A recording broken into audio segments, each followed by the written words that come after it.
A decisão de Fachin pode ser anulada? Existe alguma chance ainda de Lula ser impedido de concorrer em 2022? Esse é mais um vídeo da TV Coiote e é o terceiro vídeo de uma série de vários que eu tô publicando ao longo da manhã dessa terça-feira sobre a decisão do ministro Edson Fachin. No primeiro, eu expliquei friamente a decisão. No segundo, eu argumentei sobre por que essa decisão ela foi boa para o Sérgio Moro. E agora, nesse terceiro, eu vou analisar os próximos passos. Isso vai continuar valendo? A decisão pode ser derrubada?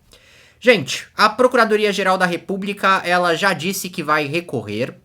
Com esse recurso da PGR, pode ser pedido que o próprio Fachin modifique o seu entendimento e solicite para que o tema seja julgado na segunda turma do Supremo, que tem 5 ministros, ele, a Carmen Lúcia, o Lewandowski, o Cássio Nunes Marques e o Gilmar Mendes, ou inclusive que esse recurso seja enviado para o plenário do Supremo.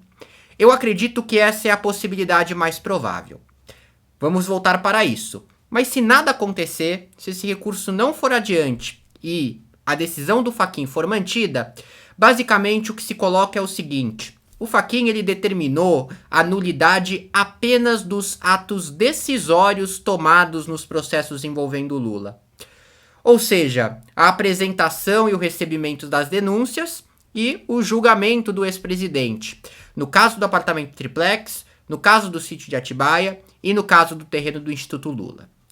Gente, esse despacho do Fachin, ele deixa uma margem para que a 13ª Vara tenha boa parte dos seus atos validados agora na Justiça Federal de Brasília. Então você zera tudo e envia para Brasília e Brasília fala, não, calma lá, vamos... isso que o Moro fez, a gente pode incluir pra gente. A gente pode colocar aqui o interrogatório feito. A gente pode colocar aqui as provas coletadas e por aí vai. Isso poderia fazer com que uma condenação corresse mais rápido. E com isso, o Lula fosse novamente impedido de concorrer. Vale lembrar que o Lula tá solto porque não existe mais a questão da prisão após segunda instância, depois da decisão do Supremo Tribunal Federal no final do ano de 2019. Agora... ainda existe a lei da ficha limpa. E quando você tem condenação em colegiado, a partir da segunda instância, você já é impedido de concorrer para cargos públicos. E é isso que estava acontecendo com o Lula. Como ele tinha condenação em colegiado no caso do triplex e no caso do sítio, ele estava impedido. Agora isso começou do zero, não está mais, tem que correr para que tenha de novo, para que ele seja impedido lá na Justiça de Brasília.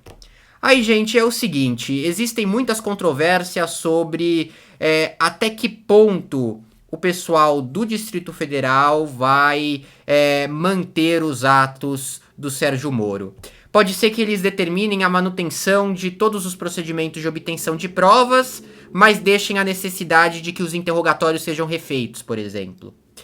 Então, para cada ato processual que o novo juiz do caso decidir não manter o que foi feito pelo Moro, é necessário que ele apresente uma justificativa. Tá legal?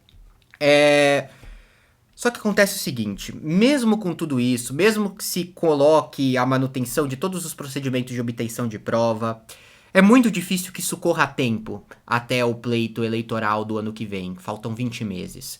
Mais do que isso, o enfraquecimento da Operação Lava Jato foi muito forte. E aí sim, não tem nada a ver com a decisão do Fachin, mas sim, as mensagens publicadas da troca entre Moro e procuradores, tudo isso acaba tendo um peso fortíssimo para que a Justiça Federal de Brasília não valide tantos atos assim tomados no Paraná. Mais do que isso, gente, é muito difícil que o Lula seja condenado em primeira instância por outra coisa, depois em segunda instância a tempo.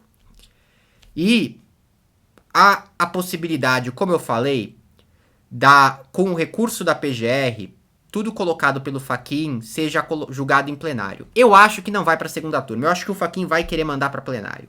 De verdade, eu acho que o Fachin vai querer mandar isso para plenário. Eu vou transmitir o julgamento para vocês, vai passar ao vivo, como sempre é plenário. E aí vocês vão assistir aqui. Agora é o seguinte... o plenário do Supremo ele pode, inclusive, decidir os detalhes com um pouco mais de força. Como eu falei, o Fachin deixou algumas coisas em aberto, ele deixou alguma margem. e é muito provável que a maioria do Supremo tire essa margem de possibilidades para que vários atos sejam reaproveitados, dado todo esse contexto de enfraquecimento da Lava Jato, em que até os ministros mais pró-Lava Jato, como a Carmen Lúcia, estão pulando fora do barco. A gente tem um presidente no Supremo lavajatista, que é o Luiz Fux. De qualquer forma, se trata hoje quase de que um ser isolado dentro da corte. Gente, e se não fosse tudo isso, as pessoas esquecem, talvez, do fato mais relevante para analisar se o Lula pode ser novamente impedido de concorrer. A prescrição. Exatamente. Os crimes de corrupção, como os que o Lula é acusado, eles prescrevem em 16 anos. Como o Lula tem mais de 70 anos, este prazo cai pela metade, 8 anos. A ação do sítio de Atibaia, ela investiga supostos crimes ocorridos entre 2004 e 2014. Ou seja, esses crimes começaram a prescrever em 2012 e a prescrição finaliza agora em 2022. Então não há nem o prazo eleitoral, a menos que o prazo eleitoral. Segundo a lei brasileira, ninguém pode ser punido por um crime que já prescreveu, que fique claro. No caso do processo do apartamento triplex no Guarujá, a avaliação são de suspeitas de irregularidades entre 2006, ou seja, que prescreveram já em 2014, e 2014, ou seja, que devem prescrever no ano que vem, completando-se os 8 anos. Também, o prazo fica extremamente sufocado. Outra questão muito importante, há também a acusação de lavagem de dinheiro. Essa prescreve em 8 anos, ou seja, em 2024. A Lava Jato ela foi muito criticada por colocar uma série de crimes como lavagem. Então, pegar o Caixa 2 e transformar em lavagem de dinheiro por causa da mudança de tempo de prescrição para conseguir condenar pessoas por fatos ocorridos a um período maior que os 8 anos, no caso de maiores de 70, e maior que 16 no caso das pessoas com menos de 70 anos. Mas ainda assim, aí o negócio fica muita brecha da brecha, num contexto político completamente diferente do que a gente tinha em 2018.